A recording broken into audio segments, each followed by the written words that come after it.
Everybody? Well, I promised you a journey, so it's probably only fair if I actually give you the journey.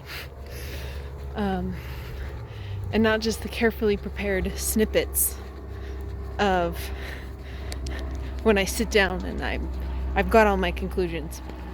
One of the things that I learned a few weeks ago is that I really have a hard time just feeling emotion. And really just sitting in emotion and feeling it. If emotions come up, I want to be able to process them and get to the end so that I know what to do with them. I know how to get rid of them or move past them, because it's not good to hold on to emotions. But I just want to skip to the end so that then I can package them in a nice little package and share them with other people. And not because I think that I have the corner on the market, but I still say what I've said all along, that I do want to help other people, and I figure that we all share life experience. And so for me, I figure once I feel an emotion, I just want to get to the end, process it, and package it, and say goodbye to it. And what I've been learning is life doesn't actually work like that as much as I would like it to. Sometimes it hurts, and there's not a clear reason for it to hurt. There's not a clear way that it hurts. And so I left and I went on a walk today because sitting at my computer trying to do work felt too much. And I didn't know what to do with it because I didn't even know why it was there. And that's the thing about loving yourself. That's the thing about trying to figure out how that works, is that there aren't always readily apparent triggers. There aren't always connections that you can make that go, oh, this happened, and so that's why I feel this way. So then this is what I can do to make it feel better. Sometimes it's just accepting that it hurts and that it's painful and that you don't like it and being able to sit with that.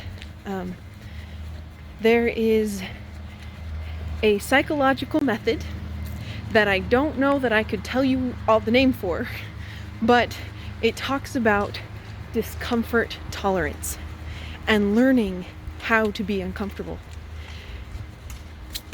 And we live in a world that teaches us we never need to feel discomfort, that we have all of these conveniences and we have instant gratification, and so we can just fix it. But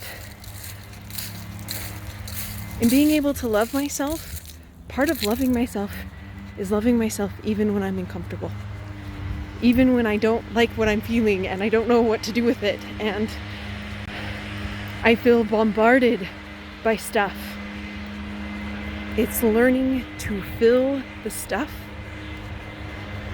and know that I will survive feeling it, and that I'm not alone in feeling it, and that even knowing I'm not alone doesn't mean that the Savior will take it away, because He understands what I'm feeling and how it will mold me and what it will do for me, and He doesn't want to take that opportunity away because He sees who I'll be later. So if you're feeling discomfort today, yes, take a look at it. Yes, see if you can figure out what's causing the discomfort and what's causing the ouch. But even if you don't know what to do with it, know that you're not broken and choose to love yourself. And sometimes that's hard, because the adversary knows that if we love ourselves, if we really go to that place, that his power is weakened and lessened in our lives, and he doesn't want it to happen. So it's okay if this is uncomfortable. It's okay if you don't know how to fix it.